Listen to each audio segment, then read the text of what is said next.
실제로 행사장에 가보면은 저렇게 모델들이 저렇게 들고 모델 워킹을 하시는 모습도 보실 수가 있고, 실제로 애니메이션 저렇게 적용되고 있다. 나름 레이트레이싱까지는 아니더라도 약간 금속 같은 느낌이 주도록 저렇게 애니메이션을 적용하고 있는 것으로 보입니다. 그래서 저렇게 다 같이 서가지고 뭔가 지갑을 들고 있는 모습처럼 저렇게 보여주고 있는 모습 볼 수가 있는 것이 되겠죠. 네, 여러분 반갑습니다. 안대공학 에러입니다. 갤럭시 폴드 시리즈가 또 히트를 내고 있죠. 그런데 중국의 공세도 만만치가 않습니다. 다양한 폴더블 스마트폰들이 등장하고 있는데요. 뭐 베꼈다라는 얘기도 많지만 지금 보시는 이러한 굉장히 특이한 지갑 같은 스마트폰이 나와서 오늘 말씀드리려고 합니다. 하웨이의 독립적인 브랜드로 유명했던 아너라는 기업에서 아주 신박한 이렇게 옆으로 매는 스마트폰이 등장하였는데요. 오늘은 이 폰의 신박한 디자인을 보면서 기술력 차원에서 뭔가 새로운 것이 있는지, 그리고 기본적인 이러한 디자인에 대해서 좀 감상해보는 시간 가져보도록 하겠습니다. 일단 한번 살펴보시죠. 이렇게 바깥쪽으로 디스플레이가 감겨서 이렇게 접힌 구조가 되겠죠. 갤럭시와 같이 세로로 하나 둘 셋 카메라 렌즈가 박혀있는 모습을 보이고요. 가운데에 뭔가 이렇게 지갑에 여기 딱 그 경첩처럼 딱 이렇게 입는 부분, 저렇게 구성이 되어 있는 부분도 보실 수가 있습니다. 지금 SNS상에 가장 널리 퍼져 있는 사진이라고 하면 바로 요 사진인데요. 뭔가 이게 명품 매장의 지갑처럼 이렇게 보이는데, 지금 저 까만 부분 있죠, 체인 있는 부분, 저게 액세서리가 아니라 디스플레이 애니메이션으로 표현된 부분이라는 거, 그거 좀 신박한 부분이지 않습니까? 거기에다가 다양한 어떠한 처리, 마치 우리가 애플 워치나 갤럭시 워치가 처음 나왔을 때에 뭐 구찌 워치 페이스라든가 이런 것들, 뭐 그것 때문에 뭐 소송 문제도 있었고 하지만도 그런 여러 가지 디자인들을 적용한 모습을 보실 수가 있습니다. 원하는 스타일대로 스마트폰을 구성한 다음에 옆에 이렇게 메고 다니면 된다라고 주장하는 것인데,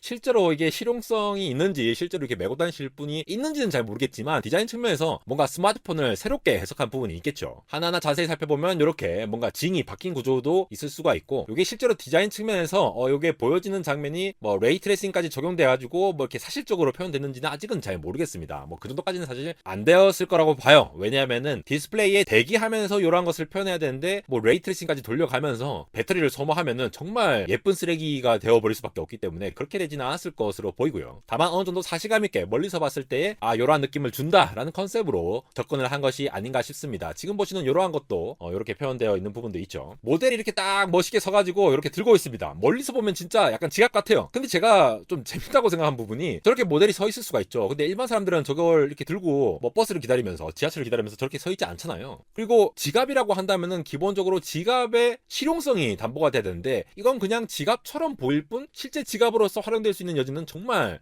적다라는 부분. 뭐 카드 같은 거는 꽂을 수 있겠죠. 근데 모양 자체만 지갑을 따라서 본땄다라는 측면에서 정말 멋쟁이들, 패셔너블한 패셔니스타들만이 요거를 활용할 수 있지 않을까. 지금 이렇게 요렇게 인스타 셀카용으로는 상당히 좋을 것 같습니다. 저도 약간 탐나거든요. 원래 아너라는 브랜드가 2011년도, 지금으로부터 12년 전이죠, 화웨이가 스마트폰 아너를 출시하면서 런칭이 되는데, 원래는 이렇게 뭔가 프리미엄 이미지라든가 이런 게 아니라 중저가 브랜드로 시작을 했어요. 대부분의 중국 스마트폰들이 중저가 시장을 타깃으로 시작을 하였죠. 근데 2년이 지난 2013년부터는 화웨이가 아너라는 독립적인 브랜드로 관리를 하겠다. 마치 현대차가 있고 제네시스가 있고 그다음 토요타가 있는데 렉서스가 있고, 그렇게 별도의 브랜드로 런칭을 하듯이 이것도 아너라는 독립적인 브랜드로 따로 이제 관리를 한 것이 되겠죠. 그런데 시간이 쭉 흘러서 2020년에 오면은 또 미중 갈등에 의해서 트럼프가 막 이렇게 화웨이 이제 막고, 스마트폰 제조 자체도 안 되고 스마트폰 제조에서도 수출에서도 이렇게 제약이 생기다 보니까 다른 쪽에 매각을 했어요. 화웨이에서 안 되니까 다른 쪽에 매각을 했고, 이후에 아너는 이제 퀄컴과도 협력하면서 계속 스마트폰을 제조를 하게 되었습니다. 올해 MWC 2013에서도 아너가 발표를 할 정도로 상당히 주목을 받는 기업이기도 하고요. 다양한 폼팩터의 스마트폰은 물론이고 다양한 IT 기기들 많이 내놓고 있는 상황이 되겠습니다. 지금 보시는 저렇게 100배 줌의 카메라도 발표를 하고 있고, 신규로 들어오는 폼팩터도 이렇게 지금 보시는 특이한 구조로 내놓은 것이 되겠는데요. 이 기술이 과연 폴더블계를 선도할 수 있는 기술이냐, 이 부분을 좀 짚고 나가려고 합니다. 폴더블 폰에서는 이 OLED, 플렉서블 OLED가 이렇게 접혀야 되잖아요. 그래서 이 소재와 관련돼서는 제가 안대공학 오리지널 영상으로 따로 다뤘으니까 그거 참고해 주시면 될 것 같고요. 거기서 설명을 드렸지만, 이게 뭔가를 구부린다라고 했을 때는 플라스틱이든 UTG 같은 글래스라든지 이렇게 접게 되면은, 지금 여기서 보시듯이 바깥쪽에 작용하는 거는 벌어지는 힘이 작용할 수밖에 없고, 안쪽에는 이제 수축되는 게 되겠죠. 그래서 어떤 소재가 구부러질 때에 어느 정도의 한계를 가지는지 다 정해져 있습니다. 가장 잘 접히려면 어떻게 해야 되겠어요? 얘를 딱 납작하게 접었어도 얘가 이게 터지면 안 되겠죠. 그러면 짜증 깨지니까. 그래서 이거를 접었을 때에 가상으로 만들어지는 원을 딱 그리면은 그 원의 반지름만큼을 곡률이라고 정의를 합니다. 그 곡률만큼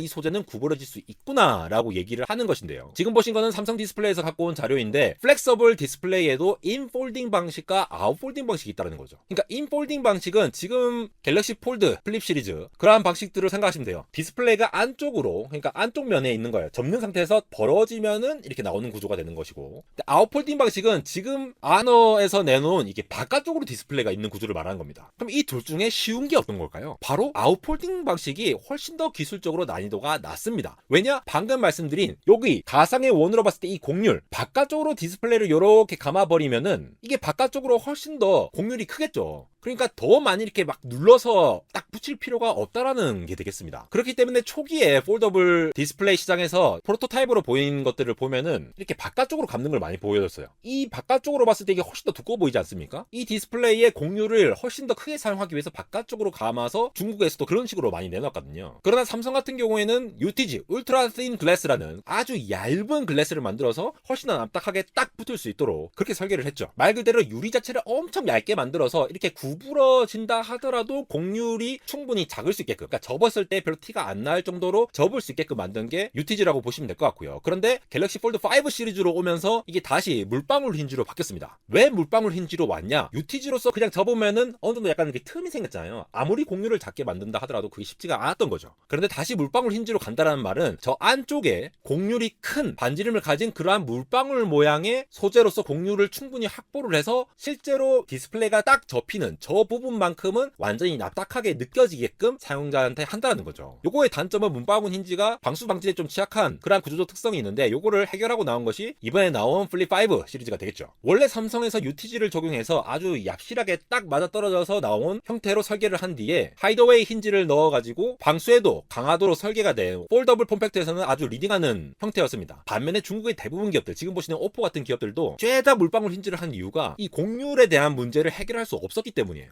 대신 겉으로 보기에는 주름 없이 짝짝 펴진다라고 하지만 저런 곡률을 해결할 수가 없기 때문에 먼저 선 적용돼서 인폴딩 방식으로 한 거죠. 아웃폴딩 방식은 바깥쪽에 디스플레이가 있으면 일단 긁힘도 문제가 많고 디스플레이 내구성에 대해서 문제가 많이 생길 수밖에 없지 않습니까? 그래서 그런 측면에서 굉장히 문제가 되어 왔기 때문에 현재는 거의 다 인폴딩으로 가고 있는 상황이 되겠죠. 이렇게 오포, 아너를 비롯해서 샤오미에서도 이렇게 여러 가지 힌지 시스템을 사용해서 물방울 힌지 기준으로 계속 폴더블 폼팩트가 계속 나오고 있는 상황이 되겠습니다. 결국은 저 끝에 있는 곡률 반경을 얼마나 줄이느냐가 첫 번째 키가 되겠고, 그걸 충분히 못 줄인다고 하면은 물방울로 만든 다음에 얘가 방수 방진에도 강할 수 있도록 어떻게 할 것이냐, 이걸 고민하는 단계에 이르러야 한다는 것이 되겠죠. 실제로 행사장에 가보면은 저렇게 모델들이 저렇게 들고 모델 워킹을 하시는 모습도 보실 수가 있고, 실제로 애니메이션이 저렇게 적용되고 있다, 나름 레이트레이싱까지는 아니더라도 약간 금속 같은 느낌이 주도록 저렇게 애니메이션을 적용하고 있는 것으로 보입니다. 그래서 저렇게 다 같이 서가지고 뭔가 지갑을 들고 있는 모습처럼 저렇게 보여주고 있는 모습 볼 수가 있는 것이 되겠죠. 그런데 바깥쪽으로 저렇게 아웃폴딩을 한 것 치고는 상당히 좀 얇게 나온 편이긴 합니다. 그렇지만 저게 과연 내구성이라든가 아니면 옆으로 딱 떨어지면은 완장창 약간 깨질 것 같은데, 실제 사용기는 나중에 한번 살펴봐야겠죠. 이름이 아너